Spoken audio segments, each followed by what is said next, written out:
एक बात नोटिस की है तुमने?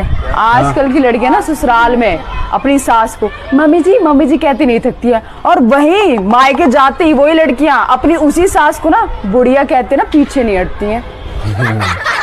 सही बात है ना? लेकिन मुझे पता है तुम बिल्कुल भी ऐसी नहीं हो। हाँ, क्योंकि तुम मायके जाती ही नहीं हो। यहीं पे मेरे सर पे बैठ के नाचना होता है तुम्हें। मायके नहीं जाती हूँ मैं। बच्चों की छुट्टियां निकल गई, इतने सारे तीज त्योहार आते हैं, कभी गई हो मायके अपने? 1-2 दिन के लिए जाती हो, फिर यहीं पे आ जाती हो। हाँ, तो तुम्हारे घर के लिए लीव करती मैं, बच्चे की पढ़ाई डिस्टर्ब ना हो और अपने घर को रूटीन का डिस्टर्ब ना हो। अरे कभी अपने भाइयों को राखी, कोई भाई दूज, कभी उनके यहाँ पे घर पे जाके भी बांध लो। अब तो मैं ना बिल्कुल नहीं जाऊंगी, यही बुलवाऊंगी अपने भाई को राखी पे। बताओ क्या कर लोगे तुम? आए बड़े। उनका एसी ना चल जाए, उनका बिल ना आ जाए। पता है 10-12 हजार रुपए बिल आया पिछले महीने भी, उससे पिछले महीने। यही सारी गर्मियां निकाल दी तुमने। हफ्ते 10 दिन 15 दिन वहां रह आती, कुछ मेरी बचत हो जाती। अपने भाइयों को यहीं बुलवाओगी।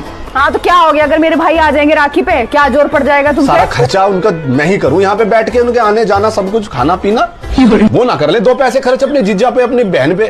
अच्छा चलो, अब ना बकवास बंद करो अपनी। अच्छी तुम्हें कोई बात बताने शुरू कर दी मैंने। हाँ, एक बात बताना था, तुम मेरे मायके क्यों नहीं जाते हो? कब से नोटिस कर रही हूँ मैं, तुम बचते हो वहां जाने से। यार मैं तुम्हें बताता हूँ मैं तुम्हारे मायके क्यों नहीं जाता, कारण बताता हूँ। मान लो तुम किसी दुकान पे जाती हो कोई साड़ी वाड़ी लेने, हाँ। ठीक है, दुकानदार तुमसे ऐसे वादे करता है कि हमारी साड़ी तो सबसे अच्छी है, ऐसी साड़ी तुम्हें कहीं नहीं मिलेगी, और वो उस साड़ी की बहुत ज्यादा तारीफ करता है, और ये सुन के तुम साड़ी को घर पे ले आती हो, हाँ। ठीक है, और घर लाने के 2-3 दिन में ही वो साड़ी अपना रंग बदल लेती है या खराब हो जाती है, मतलब बेकार निकलती है, तो तुम क्या करोगी? मैं उस दुकान पे कभी जाऊंगी नहीं, उस दुकान की तरफ कभी मुड़ के भी नहीं देखूंगी, और उसको सुना के जरूर आऊंगी अच्छे से। इसीलिए तो नहीं जा रहा मैं तुम्हारे घर। Same reason.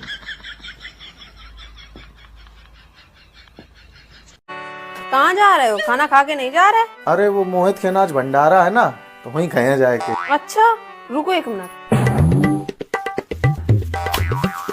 लो इसमें भरवाए लाना, एक में सब्जी एक में पूरी। पागल होगा, हम भंडारा खान जा रहे हैं कि भरवान जा रहे हैं? हम नहीं ला पाए हैं। खा भर सकते हैं, हमारे लिए ला नहीं सकते? अरे यार मन से खबा खबा की है, भरा की नहीं है, मना है पन्नी में भरना। अरे वहाँ हमारे बारे में बता देना कि अन्नू कनपुरिया की वाइफ ने मंगाया है।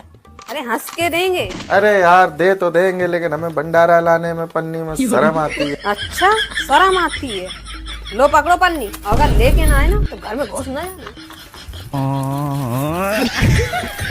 और थोड़ा जल्दी आना। आओ। सुनो, हाँ, अगर तुम्हारी 1 लाख की लॉटरी लग जाए तो उसमें से मेरे को कितने रुपए दोगी? पूरे दे दूंगी। पूरे 1 लाख? हाँ। और अगर 2 लाख की लग जाए तो भी दे दूंगी। कितने दोगे? अरे सारे दे दूंगी। सारे? हाँ। और 20 लाख की लग जाए तो भी सारे रख लेना।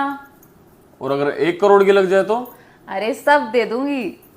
अच्छा, और अगर 1340 की लग जाए तो? इसमें 2 500 के, 1 200 का, 1 100 का, 1 20 का और 2 10 के। तुमने मेरे पर्स से पैसे निकाले हैं ना? अरे नहीं, मैंने नहीं निकाला कोई। मम्मी मेरे पर्स से पैसे निकाले, मेरे पैसे दो। अरे मैंने नहीं निकाले भाई। पैसे दो। अरे जेब में थोड़ी ना, जेब में थोड़ी। अभी तो कह रहे थे कि 1 करोड़ की लग जाए तो सारे दे दूंगी। लॉटरी नहीं लगी ना, मेरे पैसे दो। अरे सुनो, हाँ मुझे लगता है मेरी नई वाली लिपस्टिक पड़ोसन ने चुराई है। पागल हो कुछ भी। अरे मुझे पक्का यकीन है कि उसी ने चुराई है। वो लिपस्टिक नहीं चुरा सकती। लेकिन ये बात तुम्हें कैसे पता? क्योंकि उसे लिपस्टिक से एलर्जी है। जब भी वो लिपस्टिक लगाती है तो उसके होठों पे चरपराहट होती है। तो ये गुल खिल रहा है। पड़ोसन को फोन लगाओ। लगाओ मैंने कहा। हेलो जी। आपको लिपस्टिक से एलर्जी है? जी। और लिपस्टिक लगाने के बाद आपके होठों पे चरपराहट भी होती है? जी बिल्कुल सही कह रही हैं आप, लेकिन ये बात आपको कैसे पता है? इस सवाल से बड़ा ये सवाल है कि ये सारी बातें मेरे हस्बैंड को कैसे पता है? क्योंकि आपके हस्बैंड कोई भी चीज आपको देने से पहले मेरे ऊपर टेस्ट करते हैं, ताकि वो चीज आपको नुकसान न करे, इसीलिए उन्हें पता है। ठीक है, बाय बाय।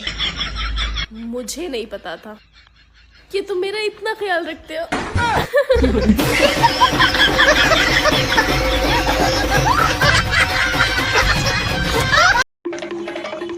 अरे नहीं यार सोनू भाई, अरे यार तुम करो यार पार्टी, यार ये पार्टी वार्टी सब मेरे लिए नहीं बनी है भाई।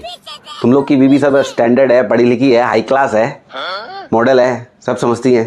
मेरी बीवी नहीं समझती है भाई, मेरे लिए नहीं बनी है सब पार्टी वार्टी। यार तुम करो एंजॉय यार, चलो हैप्पी बर्थडे भाई। ठीक है तू को भाई चाय बनाता हूँ तेरे लिए, चल। किसका फोन था? अरे वो दोस्त है सोनू, उसका फोन है, उसका बर्थडे है तो पार्टी के लिए बोल रहा था।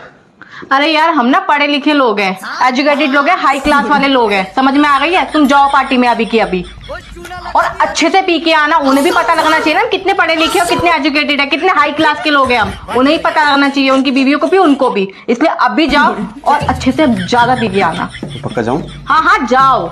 ऐसे थोड़े, आज उनको मैं बता दूंगा सालों को हम कितने हाई क्लास लोग हैं। हाई क्लास लोग हैं और क्या, हल्के में ले रहे हैं मेरी बीवी को, आज बता दूंगा उनको। और ज्यादा करके आना। टेंशन में। आपको पता है मुझे बचपन से ही शादी का बहुत शौक था। मैंने तो बचपन से ही शादी की बहुत ढेर सारी तैयारियां करके रखी हुई थी, और मैंने तो यहाँ तक सोच रखा है कि शादी के बाद हम लोग कहाँ कहाँ घूमने जाएंगे। मैंने ख्वाबों में जैसा हस्बैंड सोच रखा था, टॉल डार्क हैंडसम, आप बिल्कुल सेम टू सेम उसी जैसे हैं। अरे बाबू आ गए आप। आपको पता आज हमारी शादी को पूरे 2 साल कंप्लीट हुए हैं। आपको पता मैंने इन 2 सालों में आपके साथ इतना एंजॉय किया कि मैं क्या ही बताऊं आपको। आज अपनी एनिवर्सरी के मौके पे मैंने बहुत सारी शॉपिंग की है, साड़ी, सूट, मेकअप, और आपके लिए भी एक सरप्राइज प्लान किया है। पर अफसोस सिर्फ इसी चीज का है कि काश आप गूंगे ना होते तो आप भी बता पाते कि आपको मैं कैसी लगती हूँ। अरे बाबू मैं गूंगा कहाँ हूँ, मैं बोल सकता हूँ। तुमने मुझे 2 साल बोलने का मौका ही कहाँ दिया। और आपको पता मुझे तो पहले ही लगता था कि आप गूंगे नहीं होंगे, एक ना एक दिन जरूर बोलेंगे। अब आप सच सच बताइए, आपने मुझे सरप्राइज देने के लिए ये बात 2 साल तक छुपाई ना। आज एनिवर्सरी के मौके पे मुझे इतना बड़ा सरप्राइज मिला है। मैं तो सोच रही हूँ इस खुशी के मौके पर एक पार्टी ऑर्गेनाइज करूँ। अरे यार ये फिर से हैंग हो गया। यार दिला दो ना मुझे एक फोन नया। ये कितना हैंग होता है। मेरी जितनी मेरी फ्रेंड है ना सबके पास आईफोन है। अच्छा। और उसको जानते हो निशा को?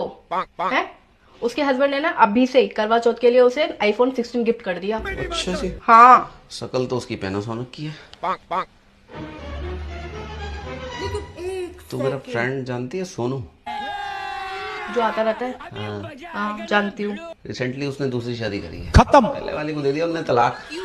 मैंने पूछा था क्या बात हो गई, बोल रहा था बहुत डिमांड करती थी। तलाक दे दिया, दूसरी शादी कर ली।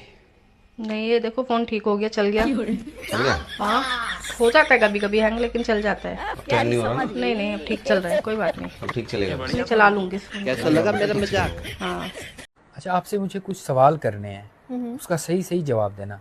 ठीक है। ये बताओ कि एक लड़की को शादी करने के लिए हस्बैंड में क्या चीज देखनी चाहिए, पैसा या गुड लुक? पैसा। ओके। अच्छा ये बताओ कि पैसा। अरे यार क्या हो गया, बात तो सुन लो मेरी। अब जो भी ऑप्शन कहेंगे मुझे पता है ना, सबसे ज्यादा इम्पोर्टेंट पैसा है। अरे यार वो जो कुछ भी है, लेकिन मुझे बात पूरी तो करने दो। अच्छा चलें पूछें। ये बताओ कि हस्बैंड में आप लॉयल्टी देखेंगी या पैसा? पैसा। ओके। और स्मार्टनेस या पैसा? पैसा पैसा पैसा पैसा पैसा।